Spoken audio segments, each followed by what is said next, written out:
The stars above Parthus, four glittered like scattered diamonds against the black canvas of space. From the observation deck of the ESV Hopebringer, Colonel Alara Voss watched the evacuees being loaded onto the medical transport ships. The volcanic activity on the planet's southern continent had intensified over the past 3 weeks, forcing the relocation of nearly 2 million colonists. Without Earth's Armada Vita, humanity's humanitarian rescue fleet, casualties would have numbered in the hundreds of thousands. Colonel, all evacuees from Zone 7 have been processed, Lieutenant Ray Jean reported, her dark eyes fixed on her datapad. The Valkyrie Observer Delegation has requested permission to tour our medical facilities. Alara's jaw tightened almost imperceptibly. Grant them access to decks 3 through 7 only. Medical facilities, rehabilitation centers, and civilian quarters. Nothing more. She turned to face her lieutenant, her silver-streaked hair pulled back in a tight bun that emphasized the sharp angles of her face. And make sure our guests understand the meaning of restricted areas. Yes, Colonel. The lieutenant hesitated. They've specifically requested access to our communications hub, citing transparency protocols under the Treaty of Ceres. Alara smiled, though the expression didn't reach her eyes. Those eyes had seen too much during the Titan War 3 decades ago, when she had served not as a medical officer, but as a special operative in Earth's intelligence division. Few knew of her past, a past she had tried to leave behind when she donned the white and red uniform of the Armada Vita. Inform the Valkyrie that communications systems on medical vessels are classified under Section 18 of the same treaty they're so fond of quoting. She looked back toward the viewport and dispatched a security detail to shadow them discreetly. In 2389, the galaxy was a tenuously balanced political landscape. The Earth Union had emerged from the devastating Titan Wars as a technological and military power that rivaled the ancient Valkyrie dominion. The peace established between them was maintained not through trust, but mutually assured destruction, a Cold War scenario that mirrored Earth's own tumultuous past. The Armada Vita had been Earth's olive branch to the galaxy, a fleet of massive hospital ships and rapid response rescue vessels, offering humanitarian aid to any world suffering disaster or conflict, regardless of political allegiance. For 15 years, the white ships with their distinctive Red Cross markings had saved millions across dozens of worlds, building goodwill where Earth's military might had sown fear. Yet not everyone saw the humanitarian fleet as a force for good. Rumors persisted among the Valkyrie and their allies that the vessels served as intelligence-gathering platforms, medical research hiding weapons development, and relief missions concealing military reconnaissance. Colonel, we've received a priority communication from Fleet Command. Lieutenant Jin's voice interrupted Alara's thoughts. Classified, your eyes only. In her private quarters, Alara reviewed the transmission. The holographic display showed a map of Sector 19, where another Armada Vita mission was underway. The ESV Mercy's Light leading a relief effort to assist a Nerathi colony world suffering from a devastating plague. The Nerathi Confederacy was technically allied with the Valkyrie, though the relationship was complex and often strained. Director Sale Moran's face appeared in the projection. His dark eyes were partially obscured by the reflective surface of his ocular implants, a trademark that had earned him the nickname Mirror Eyes during the Titan War. As head of the unofficial Glass Protocol Division, Moran operated in the shadows of Earth's diplomatic efforts, gathering intelligence and preparing contingencies that the civilian government could officially deny knowledge of. Colonel Voss, we've detected unusual Valkyrie fleet movements near the Nerathi relief zone, he stated without preamble. 17 warships have altered course and are converging on the ESV Mercy's Light and her support vessels. Their communications suggest a military exercise, but our analysis indicates a 68% probability of hostile intent. Alara felt her heart rate increase, though her expression remained impassive. Any specific intelligence on their objectives? Nothing concrete, but there's been increased chatter about human incursion and evidence collection. We believe elements within the Valkyrie military may be planning to force an inspection of our vessels, possibly even seizure of certain assets. The Galactic Council would never. The Council will debate while our people die, Colonel, Moran interrupted. You know how this works. By the time they issue a condemnation, it will be too late. Alara closed her eyes briefly. Do we have authorization to withdraw the fleet from the relief zone? Negative. Earth Central believes any abrupt departure would vindicate Valkyrie claims that we're hiding something. However, Moran's expression shifted subtly. Silent Protocol Delta has been pre-authorized. Your judgment call, Alara. The use of her first name wasn't lost on her. Silent Protocol Delta was a contingency that had been established after the Treaty of Ceres, a means of preparing Earth assets for unexpected aggression without alerting potential hostiles. It involved numerous subtle preparations that, individually, appeared innocent, but together represented a shift from humanitarian to defensive posture. Understood, she said simply. Hopebringer will complete its mission here, and then proceed to support Mercy's light. The package is already en route to you, Moran said. Ghost Courier, arrival in 6 hours. Moran out. The transmission ended, leaving Alara alone with the implications. She hadn't activated offensive protocols in 15 years, not since she had exchanged her military insignia for the Medical Corps emblem. She had believed, or wanted to believe, that her days of covert operations and lethal decisions were behind her. Now, she felt the familiar weight settling onto her shoulders again. She opened a secured channel to the Mercy's light. Captain Reeves, Colonel Voss here. How's the weather in your sector? A seemingly innocent question that contained their private alert code. The slight delay before Captain Diana Reeves' response told Alara everything. The skies are darkening, Colonel. We're expecting a storm within 72 hours. Understand. We'll be routing additional supplies your way. Expect our arrival within 36 hours. Boss out. She didn't need to say more.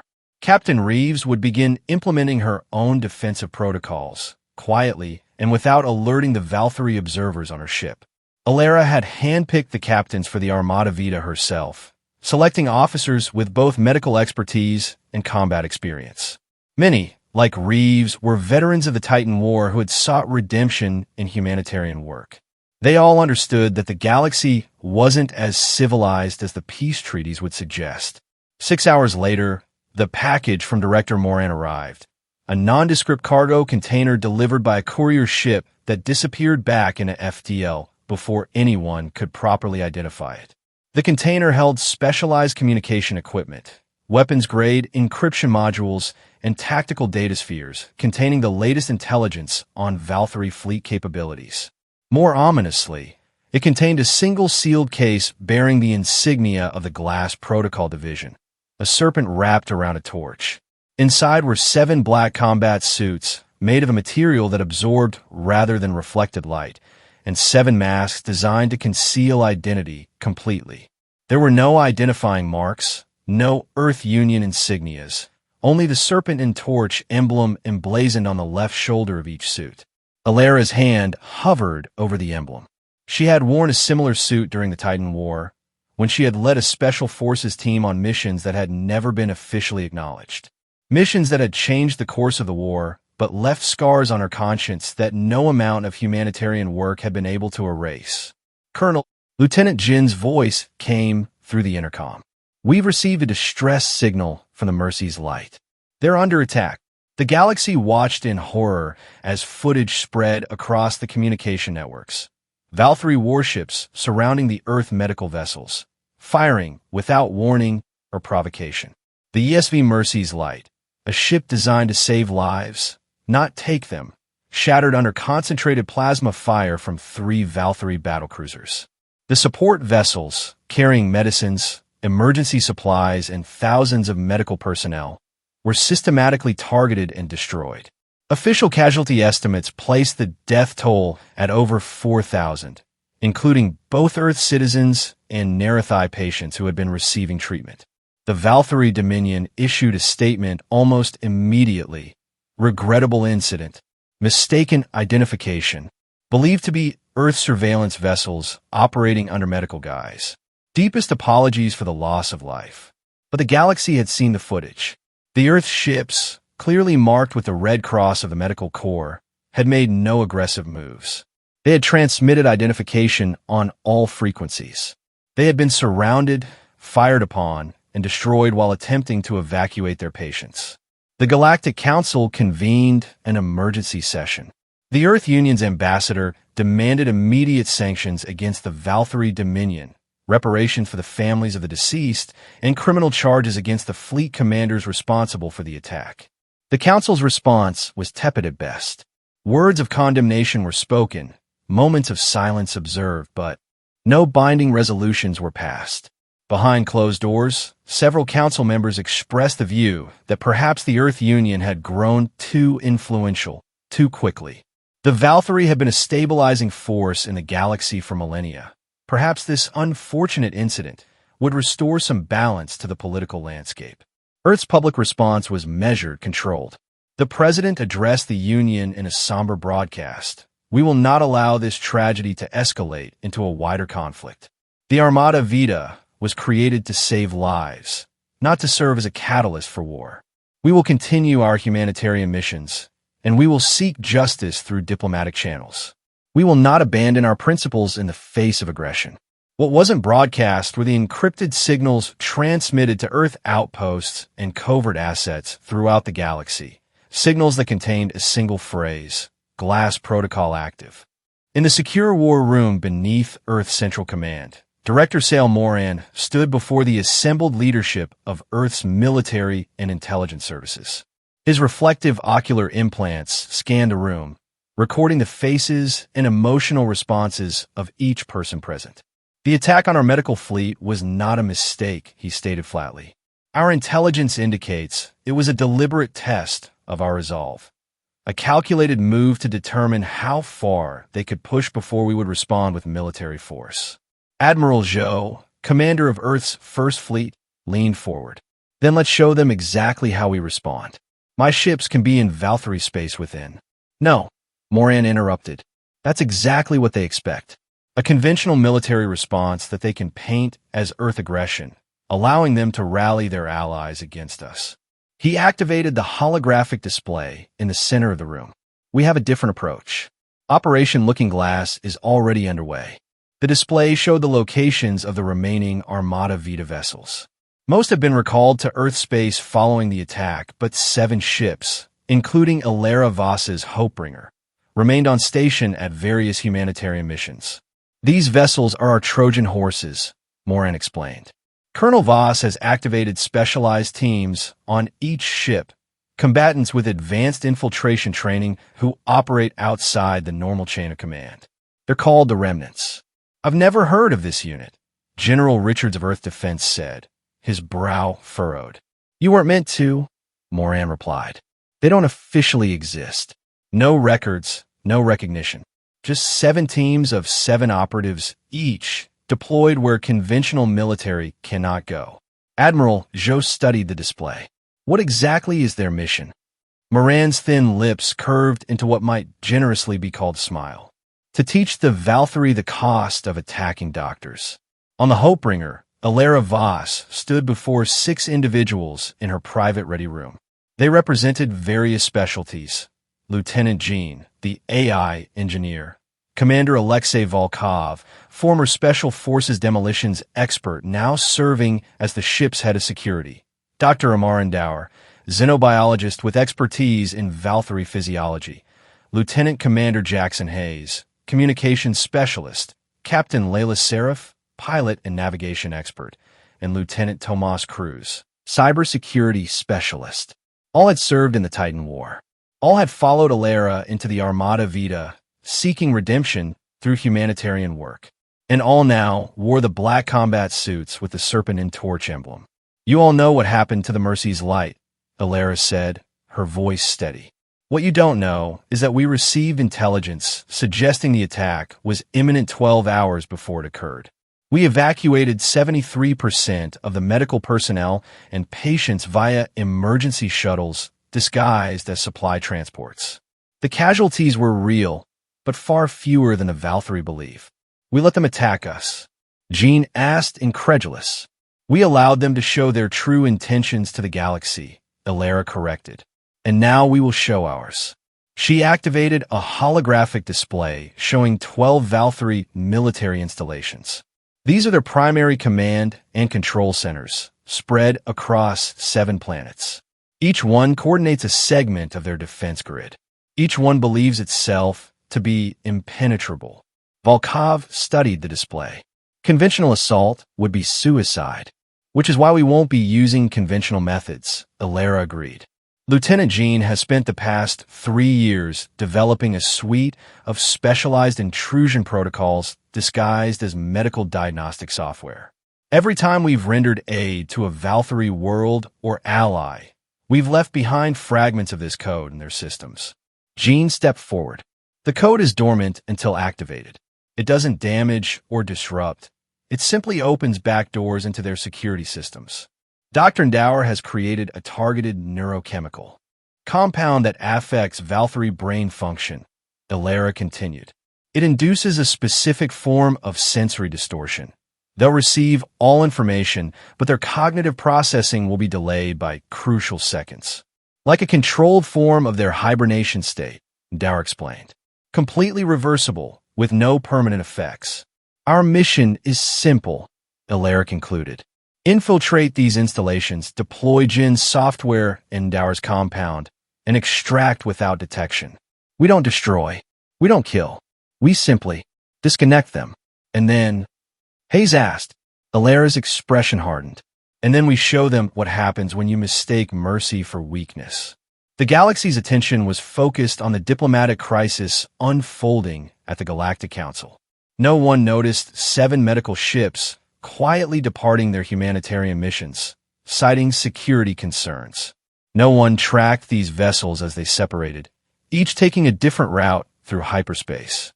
No one intercepted the specialized stealth shuttles that departed from these ships, each carrying 7 individuals in black combat suits. On Valthar Prime, the heart of the Dominion, Fleet Commander Tazek Voss reviewed the security protocols for the Central Command Complex. The facility, buried beneath 2 kilometers of specially reinforced stone, controlled the defense grids for 3-star systems. It was protected by layers of security, automated defense systems, elite guards, and the most advanced detection technology in the Dominion. The humans continue their diplomatic protests, his second-in-command reported. Their remaining medical vessels have withdrawn to Earth space. It appears they have accepted the inevitability of our dominance. Tazek Voss made a dismissive gesture with his upper limbs. As expected, they posture and threaten, but when confronted with true power, they retreat. Their humanitarian fleet was a transparent attempt to curry favor with a lesser species. Now the galaxy sees them as they truly are, weak idealists hiding behind charitable gestures.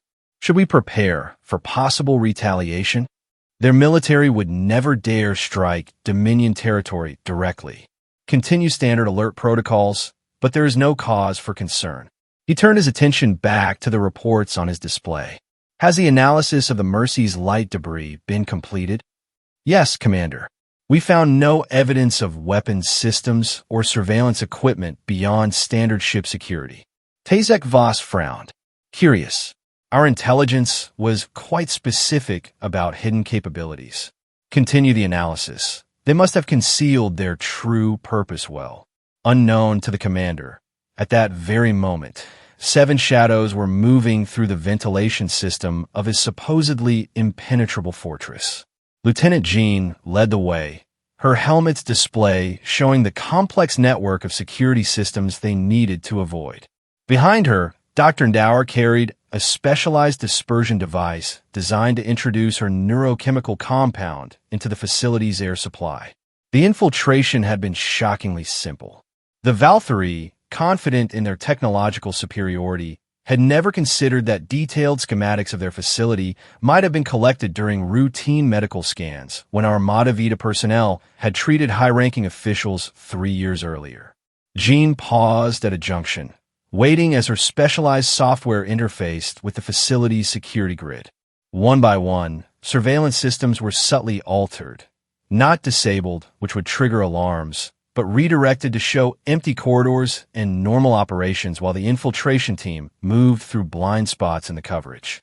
They reached the central air processing hub without incident. Dower attached her device to the main filtration system. Within hours, the compound would be circulating throughout the facility, its effects so subtle that the Valkyrie would attribute their slowed reactions and mild confusion to fatigue or stress. Meanwhile, Alara Voss led Volkov and Hayes toward the central data core. This was the most dangerous part of the mission. They needed direct access to the quantum computing cluster that managed the Dominion's defense grid. 3 Valkyrie guards stood at the entrance to the server room. Alara activated a specialized device on her wrist, broadcasting a signal that interfered with the Valkyrie's natural bioelectric field. The guards stiffened momentarily, then relaxed, their eyes glazing slightly as the device disrupted their neural patterns. "We have 4 minutes before the shift change," Alara whispered. "Hayes, you're up." The communications specialist moved to the central console, connecting a device no larger than his thumb to the interface. The quantum encryption codes that protected the Valkyrie systems were formidable, but they had been designed to defend against external attacks, not infiltration from within by technology specifically. Tailored to their weaknesses. "Initiating sequence," Hayes murmured. 30 seconds to integration. On 6 other Valkyrie military worlds, identical scenes were playing out.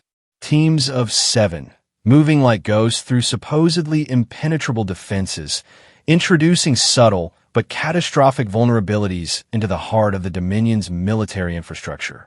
None fired a shot. None planted explosives. None left any trace of their presence beyond the invisible alterations to systems the Valkyrie believed inviolate. 24 hours later, the galaxy watched in stunned disbelief as the Valkyrie Dominion, the oldest and most technologically advanced military power in known space, simply disconnected. On 7 key military worlds, defense grids failed simultaneously. Gravity control systems fluctuated wildly, forcing ships in orbit to retreat or risk being crushed or flung into space. Communication networks collapsed, isolating planetary commands from their fleets. Environmental systems in military bases began reporting catastrophic failures, triggering emergency evacuations. Most disorienting of all, every communication device on every affected world began broadcasting the same image. Colonel Alara Voss, standing in her white medical uniform before the charred remains of the Mercy's light, reading the names of the dead. Her eyes, looking directly into the camera, held no anger, no hatred, only a terrible, implacable resolve. In the Galactic Council chambers, the Valkyrie ambassador received an urgent communication from his government. His normally composed features contorted in shock as he read the message. Without explanation, he rose from his seat and departed the chamber, leaving behind confused colleagues and unanswered questions. On Earth, citizens gathered in public squares to watch the news broadcasts describing the Valkyrie system's failure. There was no mention of Earth involvement, no claim of responsibility, only reports of a catastrophic technological collapse affecting Valkyrie military installations.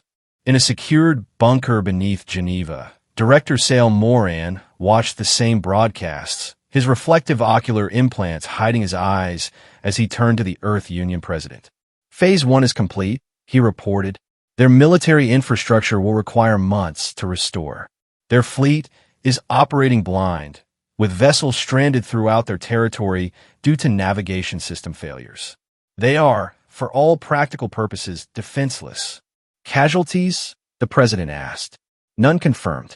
The operation was designed to avoid loss of life. However, the psychological impact. Moran allowed himself a small smile. They don't know how we did it, or what else we might be capable of. The uncertainty will be more debilitating than any physical attack. And our teams, all extracted safely. They're returning to their respective medical vessels, which will resume humanitarian operations as if nothing happened. The president nodded slowly. The Valkyrie ambassador has requested an emergency meeting. I believe they're ready to discuss new terms for our coexistence. Aboard the Hopebringer, now returning to Earth space, Alara Voss stood alone in her quarters. She had removed her medical uniform and stood before the mirror in the simple black undersuit worn beneath the combat armor. The woman who stared back at her was not the humanitarian doctor of the past 15 years, but the special operative she had been during the Titan War, cold, calculating, efficient. She had believed that part of herself buried, replaced by the healer she had worked so hard to become. Now she understood the truth. Both aspects of her nature had always existed in parallel, neither fully dominant. The compassionate doctor who saved lives and the ruthless operative who would do whatever necessary to protect Earth's interests. Two faces of the same person. A soft chime announced an incoming transmission. Director Moran's face appeared on her private screen. Congratulations, Colonel. Operation Looking Glass has exceeded all expectations. The Valkyrie have withdrawn all military assets from aboard her. They're blaming the system's failure on a previously unknown technological vulnerability, saving face while licking their wounds. And the Galactic Council? Suddenly very interested in a comprehensive peace treaty between Earth and the Dominion. It's amazing how diplomatic everyone becomes when they realize we can shut down their military with a whisper.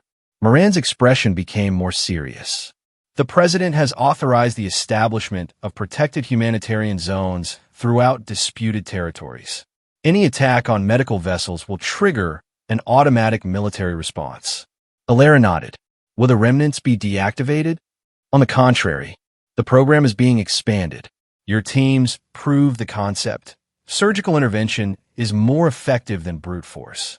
The Valkyrie expected us to respond with battleships and planet buster bombs. Instead, we showed them that their most secure facilities are as transparent as glass to us. The psychological impact is significant. After the transmission ended, Alara remained at the mirror. She removed a small medallion from her desk drawer, the serpent and torch emblem of the Glass Protocol Division. For 15 years, it had remained hidden, a reminder of a past she had tried to leave behind. Now she held it in her palm, feeling its weight both physical and symbolic. A knock at her door interrupted her thoughts. Lieutenant Jean entered, her expression troubled. Colonel, I've been reviewing our infiltration protocols. There's something I need to show you. She handed Alara a data tablet. This is a security log from the Mercy's Light from 3 days before the attack. Someone accessed our classified communications array from inside the ship. Alara studied the data. You believe we had a security breach? No, ma'am. I believe we had a deliberate leak. Jean hesitated. The access codes used belonged to Director Moran's division. Understanding dawned slowly, like a cold sun rising over a battlefield. They knew, Alara whispered. Earth intelligence knew the attack was coming because they provided the intelligence the Valkyrie acted upon. It appears so. They fed the Valkyrie just enough truth to make the lie believable, that our medical ships were gathering intelligence. Enough to provoke an attack. A sacrificial gambit, Alara said, her voice hollow. Create a martyred vessel to justify the response. What do we do with this information, Colonel? Alara stared at the data for a long moment, then deleted the file. Nothing, because it changes nothing. She looked up at her lieutenant. The attack happened. Our people died. The Valkyrie made their choice, regardless of what information they were acting on. And now they understand the consequences. 3 months later, the Hopebringer entered orbit around Valthar Prime. Not as an infiltration vessel, but as an invited guest. The Dominion, recovering from the mysterious catastrophe that had paralyzed their military, had formally requested Earth's medical assistance to address a virulent outbreak in their southern continent. On the observation deck, Alara Voss stood in her white medical uniform, watching the Valkyrie world grow larger in the viewport. Behind her, the ship buzzed with activity as medical teams prepared supplies and equipment for deployment to the surface. Director Moran appeared at her side, his reflective implants scanning the planet below. Quite a change from 3 months ago, he observed. From mortal enemies to grateful recipients of our humanitarian aid. Is that what we're providing? Humanitarian aid? Alara asked, her voice neutral. Or is this another phase of Operation Looking Glass? Moran smiled thinly. Can it be both, Colonel? The best operations serve multiple objectives simultaneously. We provide genuine medical assistance, saving Valkyrie lives, while demonstrating that we can land a ship full of Earth personnel on their homeworld whenever we choose. And if they were to attack this vessel, they won't. Moran's certainty was absolute. They've seen what happens when they mistake kindness for weakness. This ship carries medicines, doctors, and hope for their sick. It also carries 7 individuals who, 3 months ago, brought their military to its knees without firing a shot. He turned to face her fully. That's the message, Colonel. Earth will continue to offer help to those in need, but we will no longer tolerate attacks on our humanitarian missions. Our compassion is a choice, not a vulnerability to be exploited. As the first medical teams prepared to descend to the surface, Alara noticed something different about the shuttle. Alongside the traditional Red Cross emblem of the Medical Corps, a smaller insignia had been added, the serpentine torch of the Glass Protocol Division. A reminder, Moran said, following her gaze. For them, and for us. Later, addressing a class of new recruits to the expanded Remnant program, Director Moran explained the philosophy behind Operation Looking Glass. Peace is not a natural state in our galaxy. It must be created, nurtured, and sometimes enforced. The Valkyrie understood only the language of power, so he spoke to them in terms they could comprehend. Not with the obvious strength of warships and armies, but with the subtle dominance of simply reaching inside their most secure facilities and turning off the lights. He paced before the assembled candidates, his reflective implants scanning their reactions. They called our humanitarian fleet a sign of weakness. Now, they understand. Mercy is not the absence of power, but its most refined expression. We choose to help rather than harm, to heal rather than hurt. But that choice must be respected, or the alternative becomes necessary. On the final day of the Valkyrie relief mission, Alara Voss stood on the surface of the once forbidden world, watching as the last patients were discharged from the field hospital. A Valkyrie official approached her, performing the formal gestures of gratitude that their culture demanded. Your assistance has saved thousands, Colonel Voss. The Dominion acknowledges this debt. Alara nodded politely. The Armada Vita exists to provide medical aid wherever it's needed. We make no distinctions between friends and former adversaries. The official hesitated, his upper limbs moving in a pattern that expressed discomfort. There are questions among our leadership about the incidents 3 months ago. Some believe Earth was responsible. A technological failure, as I understand it, Alara replied evenly. Perhaps your systems were overdue for a comprehensive security review. Indeed, the official studied her with all 4 of his eyes. A curious coincidence that it followed so closely after the regrettable incident with your medical vessels. Alara met his gaze without flinching. The galaxy is full of curious coincidences, Administrator. What matters is how we move forward. The Earth Union remains committed to providing humanitarian aid to all who need it. And if that aid is refused, then we respect the sovereignty of those who decline our assistance. Alara's expression didn't change, but something in her eyes caused the Valkyrie official to step back slightly. But I would advise against attacking those who offer help. It creates a troubling precedent. As the Hopebringer lifted off from Valther Prime, Alara stood once more on the observation deck, watching the planet recede. Lieutenant Jean joined her, standing in silence for several moments before speaking. Do you think they've truly learned their lesson, Colonel? Alara considered the question. They've learned that actions have consequences. Whether that translates to lasting peace remains to be seen. And if it doesn't, then the remnants will remind them again. Alara turned away from the viewport, but I hope it doesn't come to that. I'd rather be remembered as a doctor than as the architect of their downfall. Jean nodded thoughtfully. The new Earth rescue zones are being established throughout the disputed territories. Every major power has signed the treaty acknowledging their protected status. Protection backed by the implicit threat of what happened to the Valkyrie, Alara noted. Peace through fear. Peace through consequence, Jean corrected.